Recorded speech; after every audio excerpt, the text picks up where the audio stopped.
अब हमें हिसाब किताब के द्वारा चुकता करना पड़ता है। इसलिए बाबा कहते बच्चे ये सब हमारे अपने हिसाब किताब है, और ये हिसाब किताब चुकता होने से हमारा क्या होता है, कल्याणी होता है। कभी कभी कहते नहीं भगवान के संसार में अन्याय हो रहा है, भगवान कभी भी अन्याय नहीं करता। ये संसार बड़ा न्यायपूर्वक है। कहते ना भगवान के घर में देर है लेकिन अंधेर नहीं है। इसलिए मुझे सदा अच्छा ही बोलना है, कभी भी खराब। अगर खराब बोलेंगे, ऐसी घटना को देख करके हम भी क्या करते हैं, अगर हम भी करें खराब करेंगे, खराब बनेंगे, देवताई बनने वाले अगर असुरी काम करेंगे, वो शास्त्रों में दिखाते ना, देवता इंद्र ने क्या किया, वो प्रहलाद की जो माँ है उसको ही क्या क्या उठा करके खींच करके ईर्ष्या के कारण, उसके बाद जो हिरण्यकश्यप तपस्या कर रहा है उसकी तपस्या भंग करने का काम कर रहा है, और उसके मना देवता ही क्या कर रहे हैं, असुरों का काम कर रहा है। कितनी लज्जा की बात है। इसीलिए बाबा कहते हैं बच्चे हम देवता बनने जा रहे हैं, कोई कैसा भी करो वो असुर है, लेकिन हमें क्या बनना है, हमें उसके ऊपर उपकार करना है। कईयों को लगता है मुझे और कुछ बुरा नहीं लगता, मेरे साथ इस व्यक्ति ने ऐसा किया, हम कभी भी दुआई नहीं दे सकते उस व्यक्ति को, कभी नहीं। उस व्यक्ति ने हमारा ऐसा किया है और हमें क्या करना है, उसको ही दुआई देनी है। अगर उसको हम दुआ नहीं देंगे, घाटा किसका है, फिर हमारा ही है, क्योंकि इससे हमारा मन अशांत हो गया, मन से हम भारी हो गए। इसीलिए बाबा कहते हैं बच्चे दुआएं दो, दुआएं देने से हमारा फायदा है। इसीलिए बाबा कहते हैं बच्चे हमेशा पॉजिटिव सोचो, सकारात्मक सोचो। कभी कभी हम सोचते हैं पता नहीं मेरे को कैसे कैसे संकल्प आते हैं और ये संकल्प मुझे अशांत करते। वो संकल्प कहां से आते हैं, किसी के 10-12 बच्चे हैं या 5-6 बच्चे हैं, और जब माँ बाप शांति से बैठते हैं, एक बच्चा आएगा कहेगा मम्मी मुझे किताब चाहिए, दूसरा कहेगा मम्मी मुझे ये चाहिए, तीसरा कहेगा ये की बात पूरी करो, दूसरा आएगा, वो तब तक तीसरा आएगा, तो मम्मी माँ बाप को शांति मिलेगी।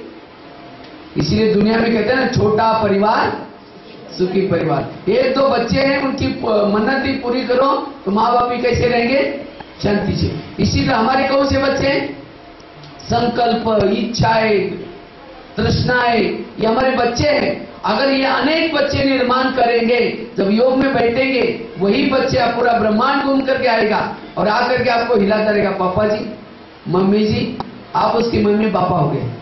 क्योंकि रचना किसने रचे, उस संकल्प को जन्म किसने लिया है, तो आपके पास नहीं जाएगा, पड़ोसी के पास थोड़ी जाएगा। तो ऐसे संकल्प की रचना ना करो जो आपको आकर के तंग करे।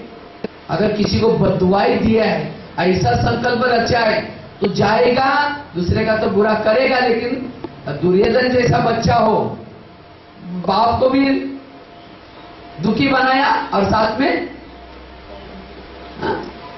पड़ोसी वालों को भी दुखी बनाया। इसीलिए कभी भी हमें बददुआई वाला अशुभ संकल्प, इससे हमारा मन भारी होता है। इसीलिए बाबा कहते हैं बच्चे क्या दो, दुआएं दो। और इसीलिए इस कर्मों के गुह्य गति के गहरे में जाने की जरूरत है। धृतराष्ट्र अंधा था, उसी समय कृष्ण उसके पास आता है, कहते मुझे ये सजा क्यों मिले। उसने कहा कोई ऐसा आपने कर्म किया होगा। कहते नहीं मैंने ऐसा कोई कर्म नहीं किया। देखो बोला आप अपने जन्मों को जाकर देखो। तो कई जन्म पीछे गया। एक बार वो छोटा सा बच्चा था, उसने एक पंछी को पकड़ा, एक सुई लेकर के उसके आंख में चुभा रहा है। उसको तो दर्द हो रहा था, तड़पड़ता है और ये खिलखिला करके हंसता है और जोर से चुभाता है। उस समय कृष्ण ने कहा यही कर्मों का फल, आज तुम्हारा अंत ऐसा है। भीष्म पितामह 12वें शाह पर था। कृष्ण उसके पास आता है, उसको कहता है कि मुझे सजा क्यों मिले। उसने कहा आपने कोई ऐसा कर्म किया होगा। कहा नहीं मैंने ऐसा कोई कर्म नहीं, अपने जन्मों को देखो। तो कई जन्म पीछे गया। एक बार वो राजा था, रथ में बैठ करके जा रहा था, सामने एक सांप रास्ता क्रॉस करता है। उसने देखा सांप मर न जाए, इसीलिए बांध लिया, सांप को उठाया, बाजू में फेंक के चल पड़ा। मारा नहीं, बचाया, लेकिन जब बाजू में फेंकता है साइड पर बबूल के कांटों का बाढ़ था, सांप जोर से गिर गया और उस मुलायम सांप के अंदर कांटे चुभ गए और इसलिए उसकी सजा करके भीष्म पितामह को बाणों की छाया पर दिखा। जैसा सांप कांटों की छाया पर गिरा उसकी अनजानपन से कर्म, इसी तरह ये जो समस्या है, विघन है, अनेक जन्मों में जाने अनजान में किए हुए कर्मों के हिसाब है। इसीलिए बाबा कहते बच्चे इस हिसाब को अब चुकता करो, न कि फिर दोबारा हिसाब बनाओ। अभी तक जो कांटे बोए उसका तो परिणाम हम देख रहे, लेकिन जोश में आकर के, होश में आकर के फिर अगर ऐसे कांटे बोएंगे तो क्या होगा? कांटे ही उगेंगे। इसीलिए बाबा कहते बच्चे इस कर्मों की गुह्य गति को समझने की आवश्यकता है, नहीं तो इससे फिर हमारा मन भी शांति में नहीं रहेगा। तो हल्का रहने के लिए इस कर्मों की गुह्य गति को समझना है। और वास्तव में जो सहन करता है, क्योंकि कर्मों की गुह्य गति को समझने से, मन को हल्का रखने से आपके अंदर कौन सा गुण डेवलप होगा? सहन शक्ति का गुण डेवलप होगा। और ज्ञान मार्ग में सहन शक्ति बड़ी इंपॉर्टेंट है। सहन करना ऊपर से कड़वा है, लेकिन इसके परिणाम बड़े मीठे हैं। किसी को बददुआएं देना, अपशब्द बोलना, बदला लेना ऊपर से मीठा है लेकिन अंदर कड़वा। इसीलिए बाबा कहते बच्चे धुआं ही दो, सदाई क्या करो? सहनशील मान करके रहो। सहन शक्ति का फल बड़ा, सहन शक्ति और धैर्यता का फल बड़ा कैसा होता है? मीठा होता है। और जब तक हम सहन शक्ति को नहीं अपनाएंगे तब तक शांति नहीं आएगी, तब तक एकाग्रता नहीं आएगी, तब तक अंतर्मुखता नहीं आएगी, तब तक एक रस नहीं रह सकेंगे। और ये चार जो गुण है ये आध्यात्मिक मूल्य है, इसके द्वारा हम परमात्मा को याद कर सकते हैं। अगर ये गुण मेरे अंदर नहीं है तो योग कैसा लगेगा? मैंने अभी कुछ दिन पहले एक वैल्यूज के ऊपर एक आर्टिकल लिखा था, गुणों के ऊपर। गुण चार प्रकार के होते हैं। एक होता है मानवीय मूल्य, दूसरा होता है नैतिक मूल्य, तीसरा होता है आध्यात्मिक मूल्य, चौथा होता है दैवी मूल्य। तो मानवीय मूल्य कौन से है?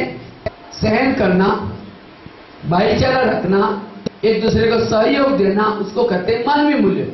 इस मूल्यों के द्वारा मनुष्य सुखी रह सकता है जीवन में। इसके बिना सुखी, भले उसके घर में एसी है, गाड़ी है, सब कुछ है, लेकिन सहन करने का गुण नहीं है, वो कभी भी सुखी नहीं रह सकता। अच्छा, मानव से भी ऊंचा बनना है, उसके बाद चाहिए नैतिक मूल्य। नैतिक मूल्य कौन से? दया करना, क्षमा करना, परोपकार करना, उपकार करना, इसको कहते हैं नैतिक मूल्य। जो मूल्य महात्मा गांधी में थे, स्वामी विवेकानंद में थे, इसलिए थे मनुष्य लेकिन महात्मा बन गए। क्यों? उनके अंदर ये नैतिक मूल्य, दया करने का, क्षमा करने की भावनाएं थी। और उससे भी ऊंचा बनना है, जो हम बनने जा रहे, जो हम योगी बनने जा रहे हैं, महात्माओं से भी ऊंचे बनने के लिए जा रहे हैं, तो हमारे में कौन